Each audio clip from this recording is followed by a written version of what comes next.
Hi guys, my name is Christine and today I'm talking about men and women are different and how you can use that knowledge to your advantage so that when you're in a relationship you can have a nice healthy one because you understand the differences between men and women, how they communicate, how they act and behave differently, okay? So let's get into one of the big ones, right? One of the huge issues that a lot of couples have is a communication issue, right? The problem is that women are expecting men to think and act like a woman, right?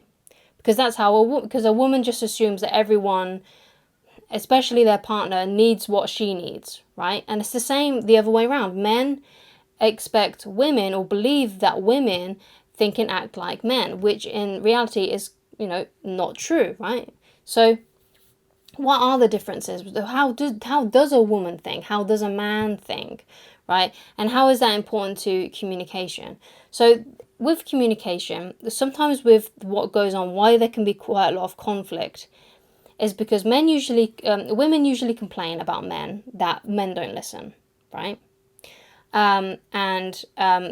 Usually the biggest complaint that men have towards women, it could be like, well, actually there's a number of things really, but the main one is that she isn't as loving anymore. She's not showing me as much affection and things like that, and there can be a lot of conflict because of that, right? So when it comes to men, right, and also as well, men have an issue sometimes with women trying to control them and things like that as well, which again can cause a lot of conflict.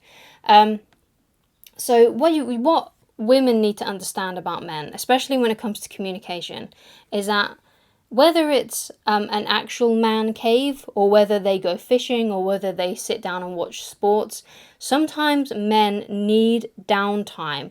And unfortunately for women, they can sometimes get a bit scared about this when men withdraw like this because they're worried that they are losing their man. They're worried that he is upset about something or that he doesn't care anymore, or that he doesn't want to talk to her.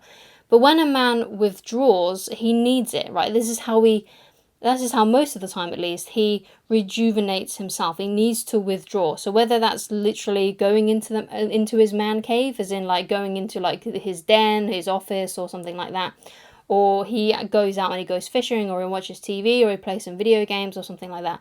Men need that, okay? And what women need to understand is when a man goes into his cave, he will come out eventually, right?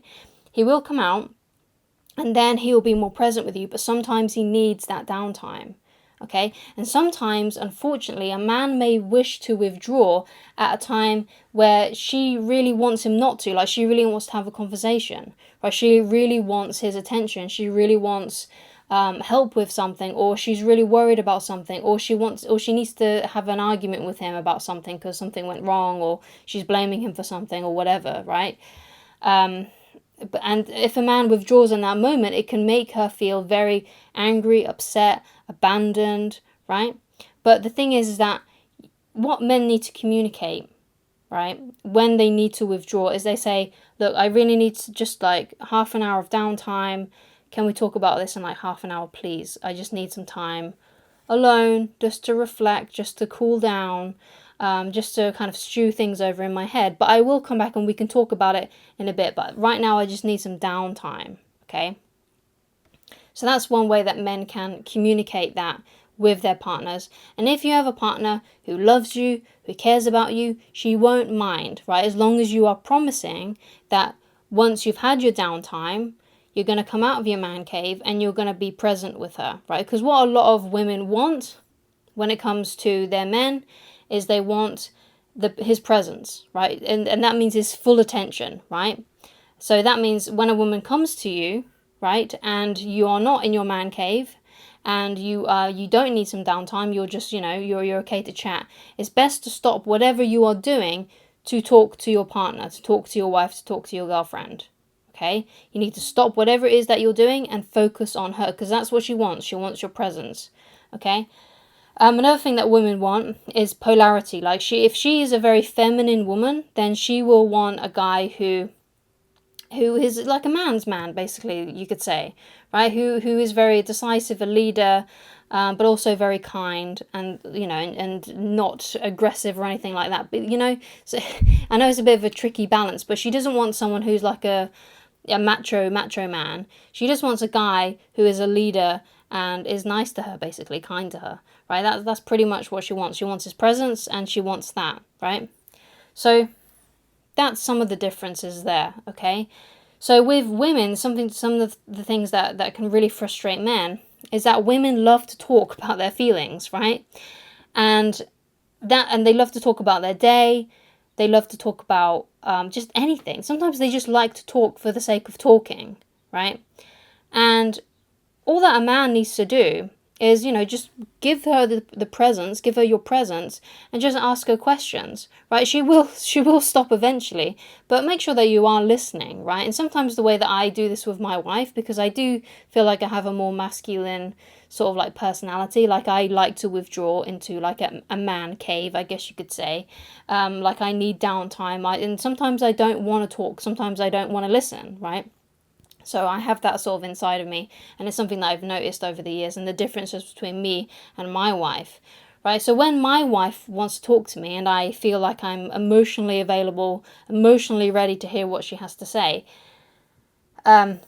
I imagine in my head the stories that she's telling me, because that helps me retain the information better. That helps me, like, I listen to her, she's telling me stuff, she's telling me about a day, and when she's telling me about a day, I'm kind of visualizing what she's saying as if I'm in the room with her while she's talking about these things, right? And that kind of helps me retain the information, it helps me understand it, right, you see.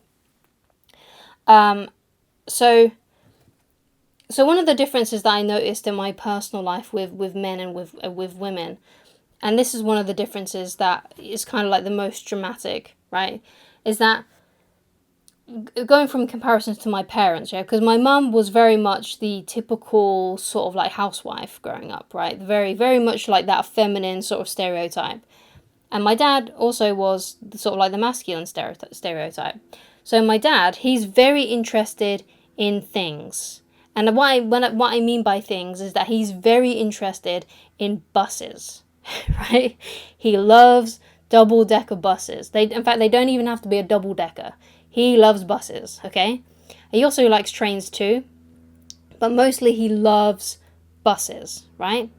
My mum, on the other hand, couldn't care less about any kind of vehicle ever, right? She doesn't care at all.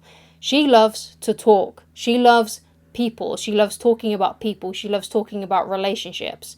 So one of the biggest differences between men and between women is that men like things or ideas or something like that. So they get sort of like fixated on a hobby.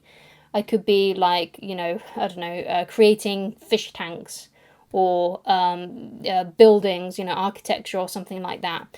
Or it could be to do with like vehicles. Perhaps there's some men that I know who like narrow boats and things like that. Men like things, right? They are very interested in things, especially if they're like mechanical in nature. Women love people, right?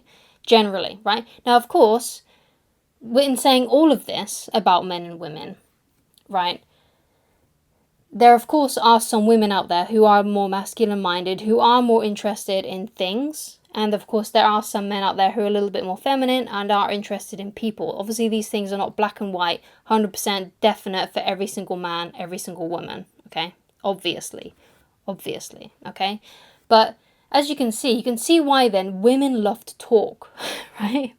You can see then why they love to talk about their day, because that's how they communicate, it's how they feel good, it's how they basically unwind, right?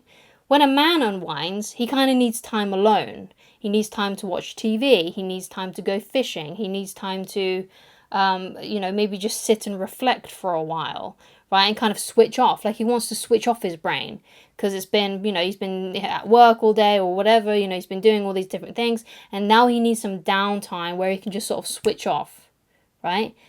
The thing about a woman is that she never switches off, right? And nor does she want to. She's constantly thinking about the relationships in her life, the maybe the different dramas that are happening, the concerns that she has for her children or her friends or elderly relatives.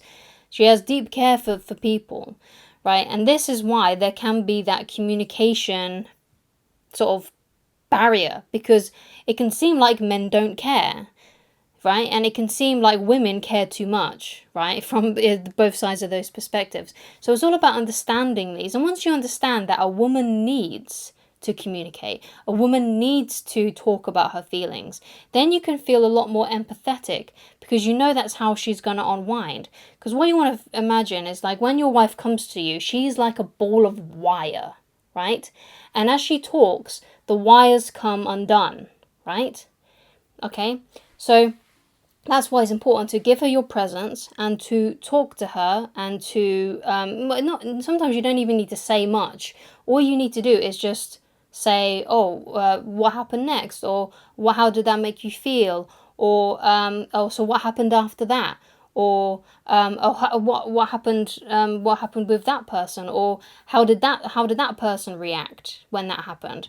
You just need to keep on asking her questions until basically she takes the conversation out from what's going on with her and what's going on with you, and then she'll reflect questions back to you and be like asking how your day is.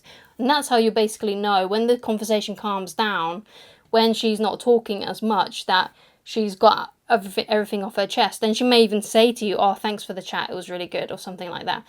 But most of the time, you don't need to chat with her. You don't need to talk as fast as what she's talking. You don't need to talk as much as she is. All you have to do is ask her questions and go, oh, really? Wow. And what happened next? That's all you need to do. You don't need to do anything more than that, okay? And, a lot of the time, sometimes, you may find the conversation that she's having is really boring, but other times it might be really interesting. Perhaps there's some gossip in there. And sometimes men do enjoy a bit of gossip too, a bit of drama. And, you can get really invested sometimes in some of the stories that women talk about, right?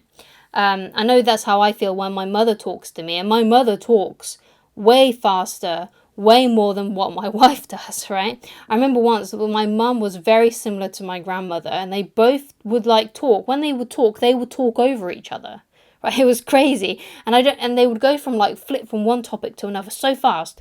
It was just mad, right? Obviously not mad in the medical sense, but you know what I mean. It's just a phrase. So these are the differences between men and women, and basically nothing is more superior or less superior, right?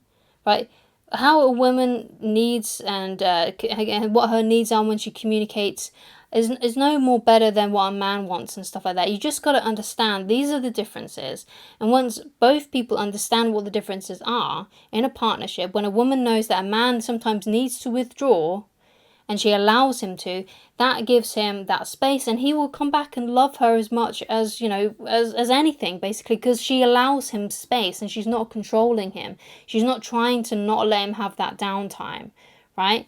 And then with women, when she knows that he's actually attentive, he's listening to her, he's taking an interest in what she has to say, that makes her feel really good as well. And then she's more open to him sexually too.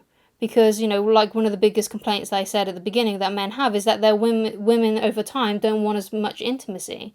But if you know how to communicate with her properly and you let her vent, you let her talk, she will eventually become more open to you, especially if you are still being, a leader and you're not turning, basically, I don't know, you're not becoming the same person, essentially, right? 'Cause sometimes that can happen in relationships.